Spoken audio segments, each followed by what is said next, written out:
মাত্র ৪৮ ঘণ্টার মধ্যে ৩ বার?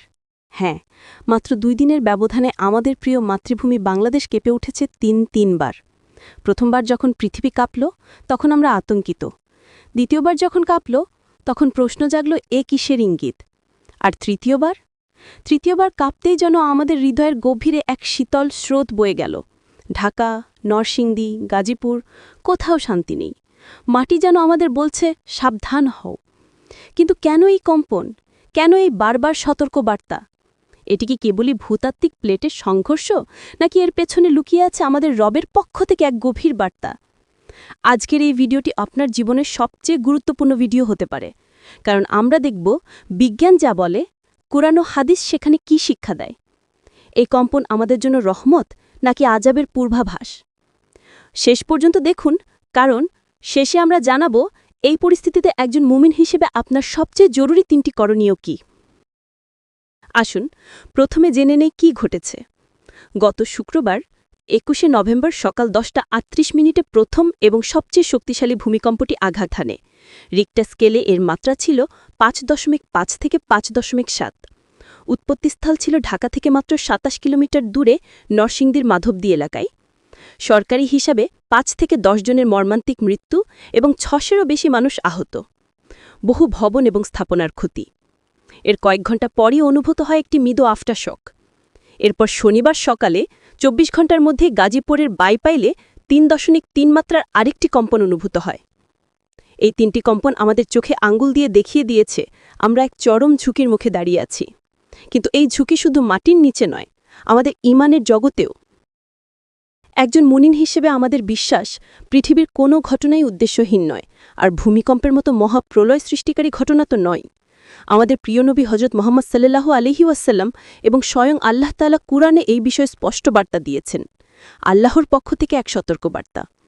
কুরআন মজিদে আল্লাহ তাআলা বলেন, আর আমি তো তোদেরকে গুরুতর শাস্তি আস্বাদন করানোর পূর্বে লঘু শাস্তি আস্বাদন করাই, যাতে তারা প্রত্যাবর্তন করে। সূরা আস-সাজদা ৩২ নম্বর ২১। ইমাম ইবনুল কাইয়িম রাহিমাহুল্লাহ বলেন, ভূমিকম্প হল লঘু শাস্তি বা ছোট সতর্কবার্তা। আল্লাহ এটি পাঠান বান্দাদেরকে তার দিকে ফিরিয়ে আনার জন্য। যখন পাপ এবং অন্যায় বেড়ে যায়, তখন আল্লাহ এই কম্পনের মাধ্যমে মানুষকে স্মরণ করিয়ে দেন তার ক্ষমতা কত বিশাল। কিয়ামতের অন্যতম নিদর্শন। ভূমিকম্প শুধু বর্তমানের সতর্কবার্তা নয়, এটি ভবিষ্যতের এক মহাপ্রলয়েরও পূর্বাভাস। কিয়ামতের অন্যতম প্রধান নিদর্শন হল ভূমিকম্পের আধিক্য। নবী করিম সাল্লাল্লাহু আলাইহি ওয়াসাল্লাম বলেছেন, কিয়ামত সংঘটিত হবে না যে পর্যন্ত না ইলম মানে জ্ঞান উঠিয়ে নেওয়া হবে, অধিক পরিমাণে ভূমিকম্প হবে, সময় সংকুচিত হয়ে আসবে, ফিতনা প্রকাশ পাবে এবং হার্জ মানে হত্যা বৃদ্ধি পাবে। আমরা কি দেখছি না আজ জ্ঞান থাকা সত্ত্বেও মানুষ অন্যায় করছে? ফিতনা ও দুর্নীতি আজ সমাজের রন্ধ্রে রন্ধ্রে। আর এই সময়ই ভূমিকম্পের আধিক্য। এটি স্পষ্ট ইঙ্গিত দিচ্ছে আমরা কিয়ামতের খুব কাছাকাছি চলে এসেছি। বিজ্ঞানীরা বলবেন, ভূমিকম্প হয় টেকটনিক প্লেটের সংঘর্ষের কারণে। বাংলাদেশ ইন্ডিয়ান, ইউরেশিয়ান এবং বার্মা এই ৩টি প্লেটের সংযোগস্থলে অবস্থিত, তাই আমরা ঝুঁকিপূর্ণ। এই বৈজ্ঞানিক ব্যাখ্যা কি ভুল? না, অবশ্যই ভুল নয়। কিন্তু একজন মুমিন হিসেবে আমাদের বুঝতে হবে, বিজ্ঞান কারণ ব্যাখ্যা করে আর ইসলাম উদ্দেশ্য ব্যাখ্যা করে। আল্লাহ তাআলা এই প্লেটগুলোকে তার হুকুমের অধীন করে রেখেছেন। যখন তিনি চান, তখন এই প্লেটগুলো নড়ে ওঠে। আর যদি আল্লাহ তোমাদের কোনো ক্ষতি করতে চান, তবে তিনি ছাড়া তা দূর করার কেউ নেই। আর যদি তিনি তোমাদের কোনো কল্যাণ করতে চান, তবে তার অনুগ্রহ রদ করারও কেউ নেই। সূরা ইউনুস ১০ নম্বর ১০৭। সুতরাং ভূমিকম্পের বৈজ্ঞানিক কারণ জানা জরুরি, কিন্তু তার চেয়েও বেশি জরুরি হল এর পেছনে আল্লাহের উদ্দেশ্যকে উপলব্ধি করা। উদ্দেশ্য হল আমাদেরকে পাপ থেকে ফিরিয়ে আনা, আল্লাহের দিকে মনোনিবেশ করানো এবং আমাদের ঈমানকে মজবুত করা। যখন হজরত উমর ইবনুল খাত্তাব রাদিয়াল্লাহু আনহুর খেলাফতকালে মদিনায় একবার ভূমিকম্প হয়েছিল, তখন তিনি কি করেছিলেন জানেন? তিনি জনগণকে একত্রিত করে বললেন, হে লোক সকল, এই ভূমিকম্প তোমাদের পাপের কারণেই হয়েছে। তোমরা যদি পাপ থেকে বিরত না হও, তবে আমি তোমাদেরকে মদিনা থেকে বের করে দেব। আল জাওয়াব আল কাসি ইবনুল কয়িম। তিনি কোনো বৈজ্ঞানিক ব্যাখ্যা দেননি, বরং সরাসরি পাপের দিকে ইঙ্গিত করেছেন।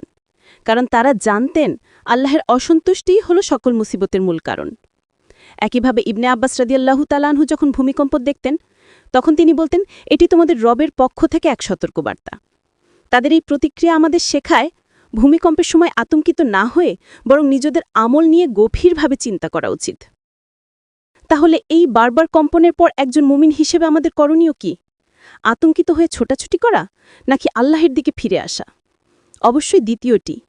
এই পরিস্থিতিতে আমাদের 3টি জরুরি করণীয় হল: 1. ইস্তেগফার ও তাওবা। ভূমিকম্প হলো পাপের ফল, তাই প্রথম কাজ হল আন্তরিকভাবে আল্লাহর কাছে ক্ষমা চাওয়া। ব্যক্তিগত, পারিবারিক ও সামাজিকভাবে যে পাপগুলো হচ্ছে তার জন্য অনুতপ্ত হওয়া। আর তোমরা তোমাদের রবের কাছে ক্ষমা চাও, অতঃপর তার দিকে ফিরে আসো, তাহলে তিনি তোমাদেরকে এক নির্দিষ্ট কাল পর্যন্ত উত্তম ভোগ উপকরণ দেবেন। সূরা হুদ 11:3। 2. দোয়া ও নামাজ। নবী করিম সাল্লাল্লাহু আলাইহি ওয়াসাল্লাম যে কোনো বিপদে সালাতে দাঁড়িয়ে যেতেন। ভূমিকম্পের সময় বিশেষ কোনো নামাজ নেই, তবে নফল নামাজ যেমন সালাতুল হাজাত পড়ে আল্লাহর কাছে সাহায্য চাওয়া উচিত। বেশি বেশি দোয়া করা। 3. দান সাদকা ও মানুষের সেবা। দান সাদকা বিপদ দূর করে। নবী সাল্লাল্লাহু আলাইহি ওয়াসাল্লাম বলেছেন, সাদকা আল্লাহের ক্রোধকে নিভিয়ে দেয় এবং অপমৃত্যু রোধ করে। তিরমিজি। এই ভূমিকম্পে যারা ক্ষতিগ্রস্ত হয়েছেন তাদের পাশে দাঁড়ানো, সাহায্য করা, এটাই হলো ঈমানের দাবি। প্রিয় দর্শক, এই 3টি কম্পন আমাদের জন্য শুধু মাটির কম্পন নয়, এটি আমাদের হৃদয়ের কম্পন। এটি আমাদের রবের পক্ষ থেকে এক স্পষ্ট বার্তা, হয় সময় থাকতে ফিরে এসো। আসুন আমরা আতঙ্কিত না হয়ে আল্লাহের দিকে ফিরে আসি, নিজেদের আমলকে পরিশুদ্ধ করি, কারণ আল্লাহের রহমত ছাড়া এই পৃথিবীতে আমাদের আর কোনো আশ্রয় নেই। এই ভিডিওটি শেয়ার করে আপনার প্রিয়জনদেরকেও সতর্ক করুন। আপনার একটা শেয়ার হয়তো অনেকের জীবনে পরিবর্তন এনে দিতে পারে। আল্লাহ